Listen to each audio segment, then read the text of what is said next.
3 राज्यों में विधानसभा चुनाव के साथ ही 5 राज्यों की 6 विधानसभा सीटों के लिए भी उपचुनाव कराए गए थे और उपचुनावों में अधिकांश सीटों पर चुनाव परिणाम सत्ताधारी दल के पक्ष में नहीं आए हैं। लेकिन महाराष्ट्र की कस्बा सीट पर बीजेपी के साथ खेला हो गया है। बीजेपी के मजबूत गढ़ में सेंध लग गई है। तो क्या रहा परिणाम, देखते हैं ये रिपोर्ट। महाराष्ट्र में 2 विधानसभा सीटों के लिए उपचुनाव कराए गए थे।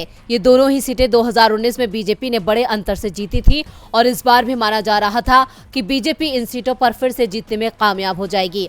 लेकिन कस्बा सीट के जो परिणाम सामने आए उसने बीजेपी और शिंदे गुट की नींद उड़ा दी है, क्योंकि जिस सीट पर बीजेपी पिछले 28 साल से हारी नहीं थी, वहां उसका उम्मीदवार 11,000 से ज्यादा वोटों से हार गया है। कांग्रेस के रविंद्र धंगेकर ने बीजेपी के हेमंत रासने को हरा दिया है। बीजेपी उम्मीदवार के पक्ष में चुनाव प्रचार करने के लिए CM Eknath Shinde, deputy CM Devendra Fadnavis सहित पूरी की पूरी कैबिनेट उतर गई थी, लेकिन फिर भी रासने को नहीं जिता सकी। कस्बा में कांग्रेस उम्मीदवार की जीत का जश्न पूरा महाविकास आघाड़ी गठबंधन मना रहा है। संजय राउत ने कांग्रेस की जीत को लेकर बीजेपी पर तंज कसते हुए कहा है कि कस्बा में बीजेपी की जीत हमेशा शिवसेना के समर्थन से होती है। आज असली शिवसेना महाविकास आघाड़ी का घटक है और इसका परिणाम अब कस्बा में देखने को मिल रहा है। कस्बा इस बात का उदाहरण है कि महाविकास आघाड़ी कितनी मजबूती से आगे बढ़ रही है।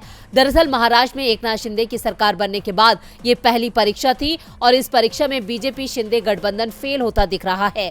महाराष्ट्र में बीजेपी अपने ही मजबूत गढ़ में हार गई है। डीबी लाइव की रिपोर्ट।